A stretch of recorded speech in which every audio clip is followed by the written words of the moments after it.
the way we would take the derivative, remember your old derivative rules, we'd multiply by 7. So we get 7, those would cancel. This becomes a power of 6. And then we have to multiply by the derivative of the inside, which would be 10x. And then the derivative of any constant would be a 0. Notice how we now end up with the function that we were starting with at the very beginning, which would then confirm that we did this correctly. Okay? So the key with these problems, and once you start identifying what this is, the easier this is going to be. So with a lot of problems, hopefully we're pretty good, is identifying what your U is. When we look at all these problems, if we can pick out what our U is, things start to kind of flow pretty nicely. It's just that's the trick part in terms of understanding what that's going to end up being. Okay? So you see a whole bunch of problems to go through, and by the time we get through all these, you'll think this is pretty easy. So for number 2, I'm going to give you the U's for a little while. What we're going to let U equal in this problem. So we have 2 options here. We could, if we want, and we don't want. We could, multiply all this out 3 times, create big long polynomial, do the power rule like you would have done yesterday, but not particularly quick or simple. So our alternative is doing U substitution. We're going to let U be the inside part. So we're going to let U be the x minus a 5. So what I would currently have is a U cubed, but then that dx would still be there. We have multiple variables there. That's something we need to avoid. We need to get rid of the dx. What we always then do with our U is we take our derivative. So this would be du dx, and that would just equal a 1 in this case. We're going to multiply the dx over, and what we get in here is a direct substitution. That dx is equivalent to our du. So in this next step, I have the u cubed, and instead of dx, we know that dx is the same in this case as your du. Once we're there, we're good. That's something we can handle. U to the 4th over 4 plus your constant. Replace the u, and then add your c. That should be our answer. Last one I'm going to show, just to show that it does work. If we treat this as a 1/4, if I do the derivative, I would do 4 times 1/4, which would be a 1. I'd leave the inside alone. My new power is a 3. The derivative of the inside is a 1. The derivative of whatever that constant would have been a 0. So what we are then left with, let me get rid of all the 1s and 0s, is the original problem, like we should have been left with, that we started with up here. All right. All right. Number 3, a little trickier. And again, I'll give you these, and we'll start talking some shortcuts, some ways to kind of identify what maybe our U is going to be. So our issue with this one is you have a product. This one you couldn't have done yesterday. Like this one, again, I said we could multiply this out 3 times, create a polynomial, and do it the power rule. You don't have that option with this one. We have a product, and then every problem we have done up until this point has always been a sign of x for our antiderivative or a sign of like 2x. But as soon as we start dealing with the sign of a root x and a product, then this is obviously something much beyond what we would have done yesterday in the previous chapter. So what we're going to do in this problem, our u is going to be root x. So let u be a root x. Notice how there are 2 root x's. As we move along and things get a little, a little more involved, maybe u is going to be both of those root x's. Maybe it's going to be 1 and only 1. What we're going to do for this one is we're going to let it be the composite of the sign. So here's what we would currently have if we let u be. I got to start moving this over further here. I'll jumble. All right. So what we need to do, we need to get rid of this root x in the denominator, and we need to get rid of this dx so that all the x's are gone, and we would only have the variable u left over. So the big way we do that is by taking the derivative of whatever we let u equal. So recognize this root x is an x to the power of 1/2. So when we do that derivative, it's our power rule, 1/2 x to the negative 1/2. Probably the last time I'm actually going to show the du over the dx. All right, most of you at this point probably already understand every single time we're going to be multiplying that dx over, so we don't need to show that initial step, just put the dx on the other side right away. So now simplify this. That would become a 1/2. The x to the negative 1/2 goes into our denominator as a root x, and then the dx would have gotten multiplied over. So some good things happen, and then one kind of different thing that we need to account for. Notice how we end up with, don't we get a 1 over root x like we have right here? We also get the dx that we have right here. So that's all good. But did we want this 2? Was this 2 part of the original function here? No. As long as the extra element that you come up with is a constant, then we can do a little algebra here. If I just multiply this side by 2, so this would cancel, that means I'm going to multiply this side by 2 as well. What I now get is this 1 over root x dx, which is then perfectly what we needed to get rid of here, right? We had a 1 over root x and our dx. We created that, and what we have now found that that is equivalent to is twice the du. So what I'm then going to do, I'm going to use my eraser, so kind of look and see where all this is going to go. This is 1 over root x and the dx. I can erase those and get rid of them if I replace them with this 2 du down here. So there they go. They're going to disappear as long as I replace them. And typically I'm going to put the constant out in front, not that you need to, and then the du, just so it looks appealing to our eye like it always looks, we're going to put the du behind it. Our final test is this something that we now know the antiderivative of that we would have known yesterday before doing u substitution? It is. All right, that means we did everything correctly. We have all u's. We've created something we know the antiderivative of.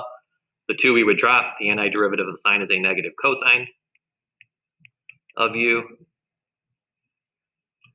And then the last step is, since we started out in terms of x, we do want to finish in terms of x. So we replace what the u was at the beginning, and then that's our antiderivative. All right. As we go to the second page, let me give you the first general rule. So don't think this is written in stone. But I call this the approximately, I usually go about 92% rule. That's not a 2. That about 92% of the time, remember how we said this is the chain rule, the corollary to the chain rule in a derivative, and that's the idea of a composite? Think about what composites are. Composites are the inner piece of your function. So most of the time, so we'll say about 92% of the time, it is the inner part of your function. So if I go back to these first 3 problems, if you understand what that means, isn't what I have highlighted here in blue, isn't that the inside of our parentheses? Okay. If I go to the second one, same thing. That is the inside of my parentheses. 3 isn't quite as obvious, but when we're talking about trig functions, isn't this your composite right here, the inside of those parentheses? That's what we said that our u was. Our u was the inside composite of our sine function. So most of the time, as you're starting to get used to these and see these, most of the time, it is the inner part of some function. So with that in mind, look at number 4. See if you understand what I'm blabbering here on the other side of the screen.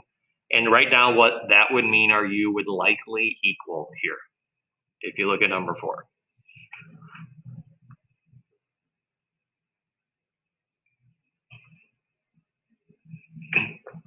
And as these get harder, you're going to pick a wrong u from time to time. It's inevitable. But it's a matter of knowing why it's wrong and then understanding what our other options might be. The other thing that will help you is, hopefully, you guys are all pretty bright people, whatever I let u equal, aren't I eventually going to take the derivative of it? And we would like the derivative to get rid of some other stuff within our problem.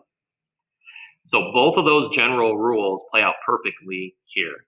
So here is the inside part, right? This is inside of our radical. And then if we think ahead a step, as we've now done a few of these, when I take the derivative of this expression, the 1 plus x squared, think about our power, think about what that's going to produce. Won't that give us a 2x and a dx, which is what's left over? All right. So as you see more, you start anticipating and thinking down a step or two, that'll become a little bit easier. So we definitely want this to be 1 plus x squared. Our derivative then is twice. And then again, that dx, just start putting it over on the right-hand side right away. Save you a little bit of time. This works perfectly. We never got rid of the radical. So the radical is still there, but it is now housing the u versus the 1 plus x squared. And then the 2x and the dx that we get here, that's perfectly what we had left over. So I can get rid of the 2x and the dx by just slotting in the du. And then voila, that's something that we can handle. We know the antiderivative of this, keeping in mind this is a power of a half. So add 1 to that power, divide by that power, or multiply by the reciprocal. And we should get u to the 3 halves, which is what? 1 plus x squared to the 3 halves power, and then plus your constant.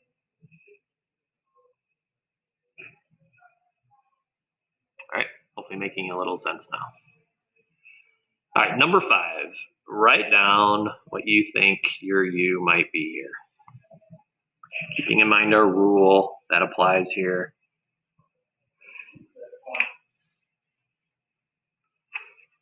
We have 2 rules. It's the composite of another function, the inside part. The other rule is the idea that whatever you're going to pick for u, its derivative better be productive. It better give you something that you could also use that's left over in the problem.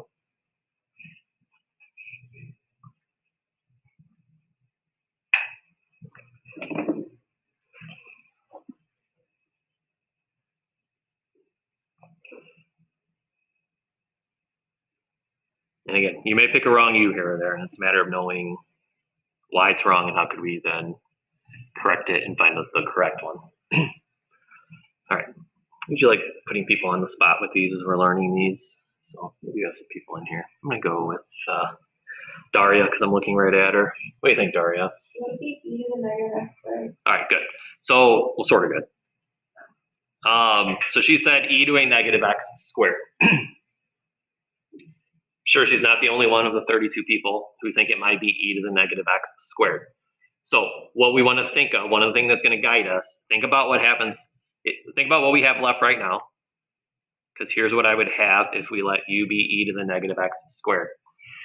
Think about now what's left over if I take the derivative of this. If I do the derivative of this, doesn't this first and foremost reproduce itself? Then we would get a negative 2x and the dx. So some of this is good, like the 2x and the dx is good because that's what we would have still had left over. But notice this extra element here, that e to the negative x squared. So the fact that e is going to reproduce itself, do we have another e in here, Daria? No. So what we would want to recognize is that gave us too much stuff, all right? Stuff that we can't use, the stuff that we don't have left over in that problem. So when we do that, I told Daria to pick that when she came in. And so that's why I was late, right, Daria? Yeah, to make sure that we would see one that was wrong just so we can understand that. Because again, you're going to pick a wrong one at some point. But that wouldn't work out.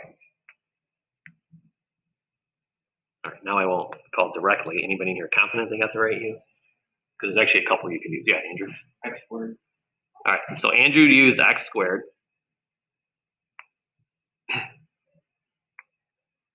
So if I did that, I'd have 2x, and then I'd have e, so he's not going to use the negative, u, and then we would still have our dx.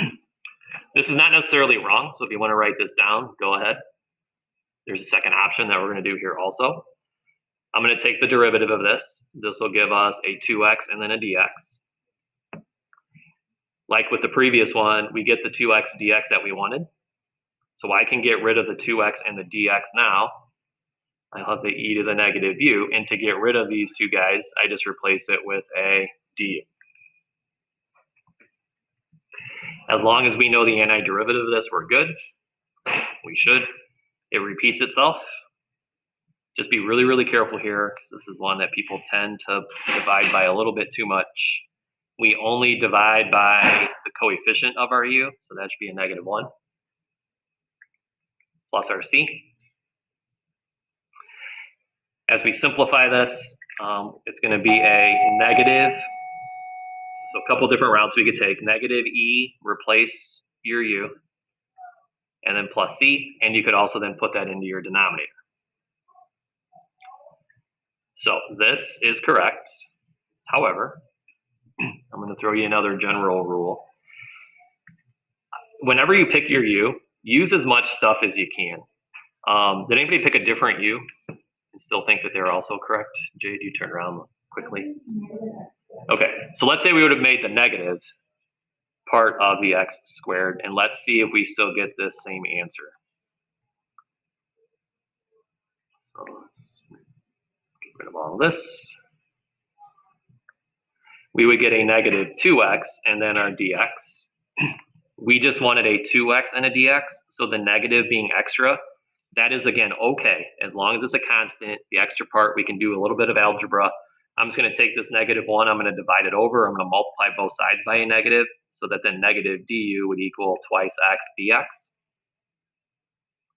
So now to get rid of the 2x and the dx that we get here, the 2x and the dx we now see is equal to a negative du. So now I'll put the negative e to the u du. Oh, sorry, I need to change this too. This would no longer be a negative u. I didn't erase it out. All right, now our negative x squared is just du. Do your antiderivative. E to the u's antiderivative is just e to the u plus ac. Replace that. And then notice how these actually give us those same answers. So as long as we handle either way correctly, that's okay. All right, so both of those are good. Yeah. Yeah, good. All right. This guy, a little trickier. See what you think for you. We have not diverted right now. It's been 100% of the time. It's been the inside part of something else. So if nothing else, that's probably a good place to start.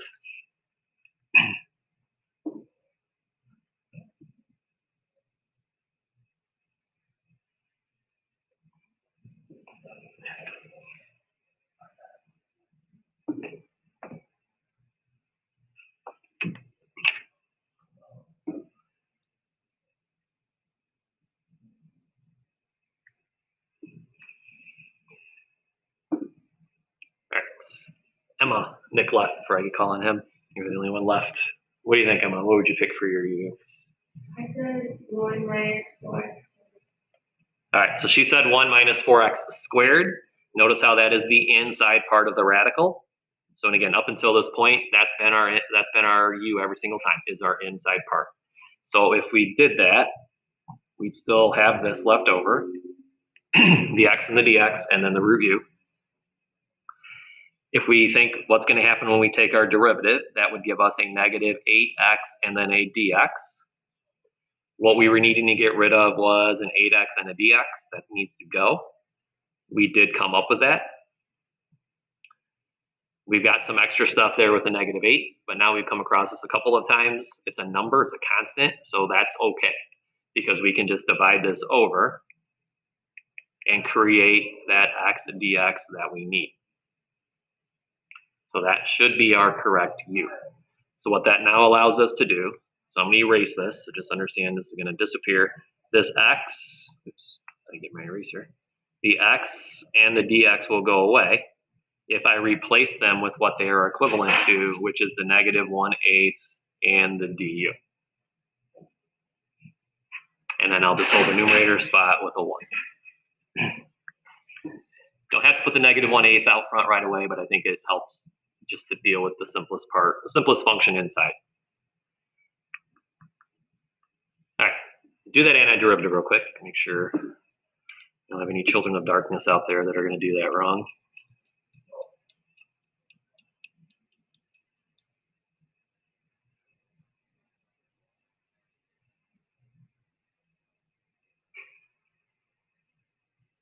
All right, not a natural log, correct? Nobody's throwing down the natural log of root u, hopefully. If that radical wasn't there, then it's a natural log. So this you want to interpret as a u to the negative half, and then it's just the power rule. All right, so you get u to the 1/2. You're going to divide by 1/2. Dividing by 1/2, same as multiplying by a 2. And add your constant. So our final answer, we get a negative 1/4 as our coefficient. The square root of u, which is 1 minus 4x squared, plus ac, and then that's our guy. Okay, if you're bored when you do these, not quite as easy, but it looks weird. The derivative of this will magically give you what we started with, if you wanted to test that. Right, just not quite as obvious as the ones that we just got done testing on. All right, take a minute. If you are understanding, typically by the time you get to number 7, most people are understanding. 7 is a nice one. Go all the way through 7 and see where we're at. See if we can do that, because we start throwing a few more curveballs here in the next couple.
Okay, answers on whichever screen you're looking at, the one in the front or on the computer. So see if you get that, and if so, then you're at least understanding these kind of nice starter ones.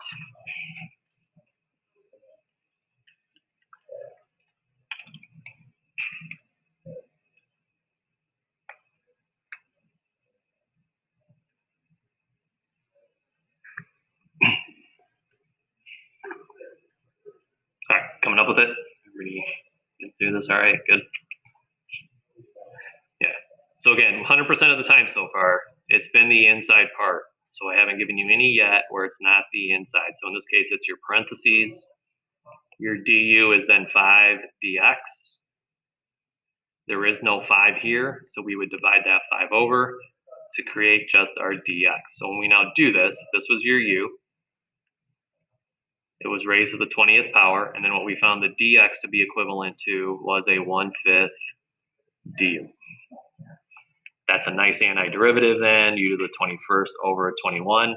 So these guys together give you the 105, and then just replace your u with the 5x plus a 7. All right. So hopefully feeling pretty good about this.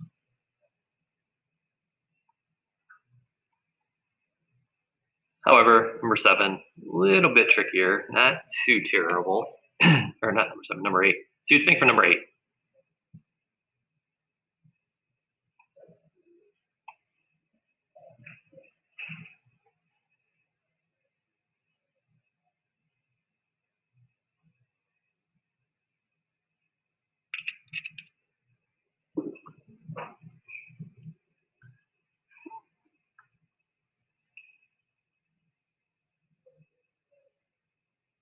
As a hint, this actually does follow our rule. It's not quite as obvious. As another hint, like I do with the derivative when I tell you to rewrite these, it's not a bad idea for this. When we rewrite these, this should help if you're not real certain what you may or may not be. Remember with derivatives, I always tell you to rewrite those so that it's easier to see sort of the insides and the outsides with chain rule. This would also help.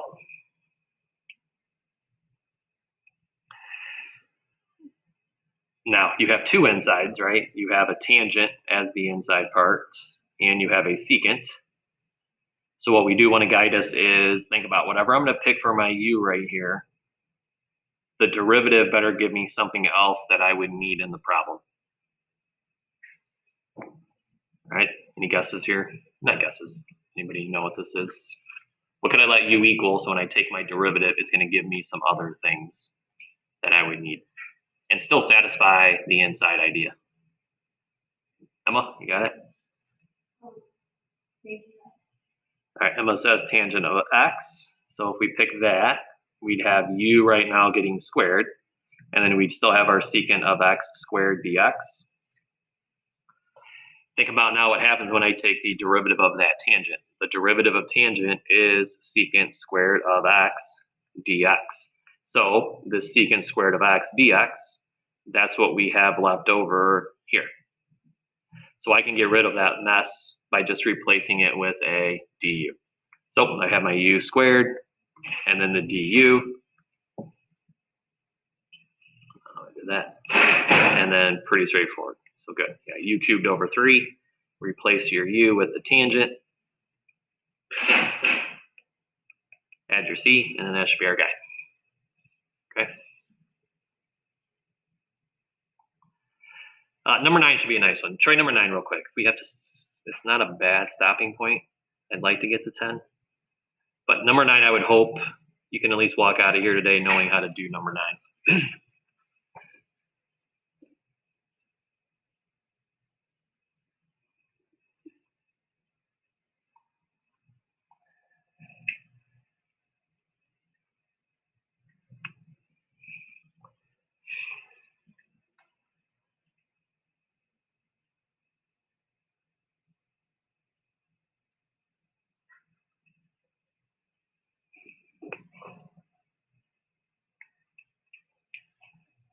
In fact, I'll probably just give you the answer. I don't think we need to go through it, but do it real quick. Make sure that you get it.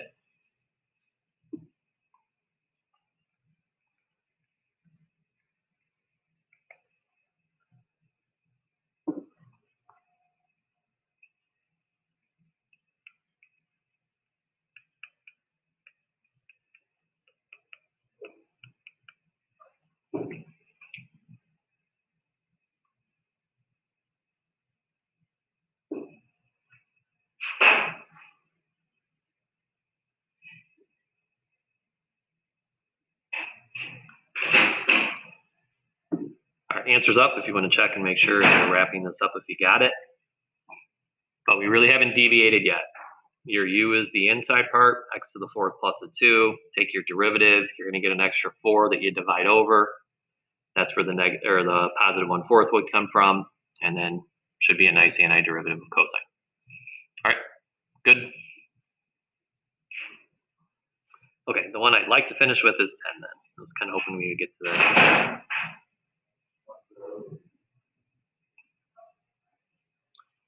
Pick your u, see what you think.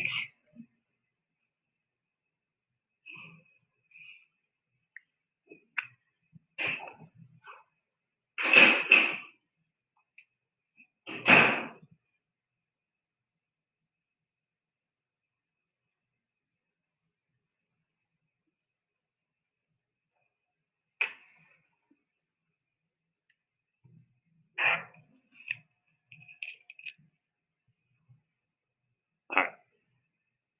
So as you're doing it, think about what u is, think about what it's going to give you when you take your derivative. Does that help us get rid of some other things? Remember, you cannot do products. So if I ended up somehow with like a sine of u times a cosine of u, that's still a problem. All right. So I call it a 92% rule. I just really realized this as I was just thinking here quietly. That means like 9 out of every 10, you're going to be the inside part of something. So it would be fitting that for our 10th one, the first 9 were, the 10th one is not. So this one, the inside part of 5x isn't going to do you any good because we would never get rid of the product between a sine and a cosine. It would always be there if you let u be 5x. So if it's not 5x, what is it? What would you need to be? What do we think? It's hard to mess it up if you don't pick 5x, like really hard to mess up. Yeah, Carter? I got sine of 5x. All right, so Carter picks sine of 5x. So let's see if that's going to work. So this whole thing is going to be as u. he would have been left with cosine of 5x and then the dx. That's what we would need to get rid of, at least, yeah. If we took this derivative, so again, now be careful with all of our rules. We just got done taking a test on antiderivative rules. Now I'm back to taking a derivative. So when we do the derivative of sine, that's a positive cosine of 5x. And when we do the derivative, we've got to multiply by the derivative of the inside. So I'm going to multiply by a 5. And then the dx that we would have had on the left side, we would have multiplied over. What we would have wanted to get rid of is this, the cosine of 5x dx. We created that with Carter's substitution. Notice the 5 is what's extra. We should now know how to handle that. We can divide that over. And what we now end up with is exactly what we would have needed.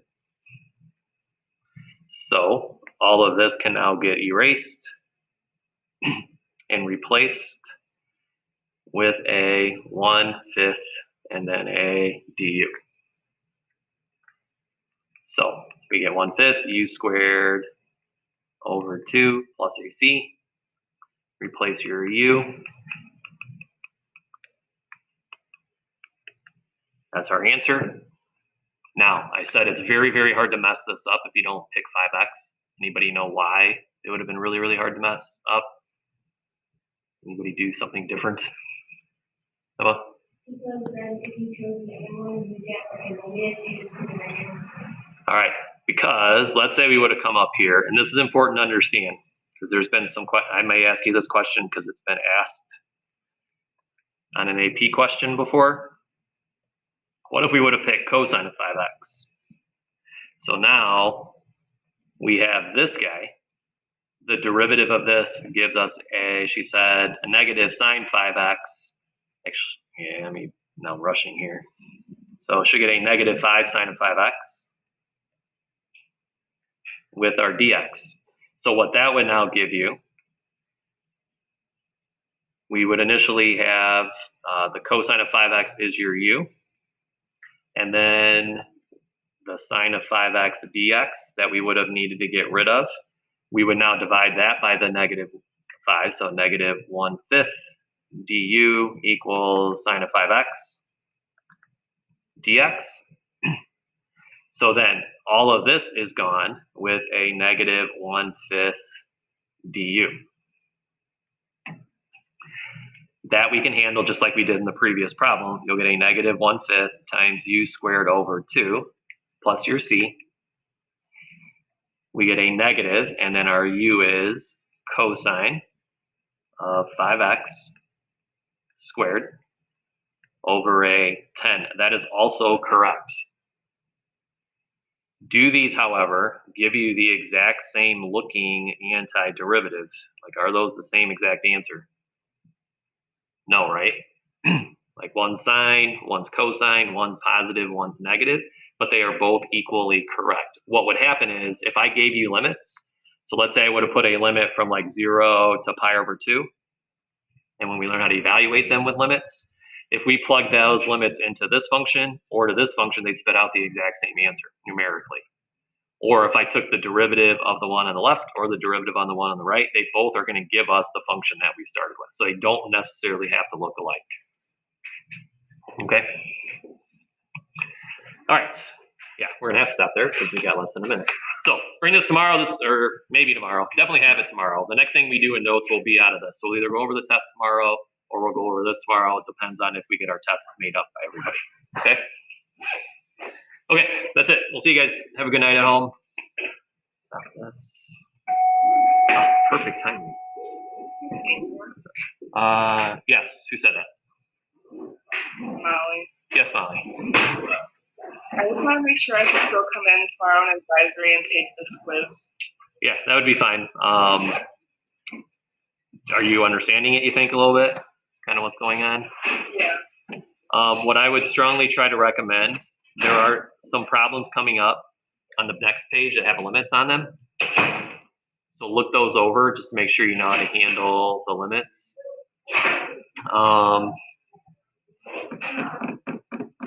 Yeah, there's a few things you're going to want to see.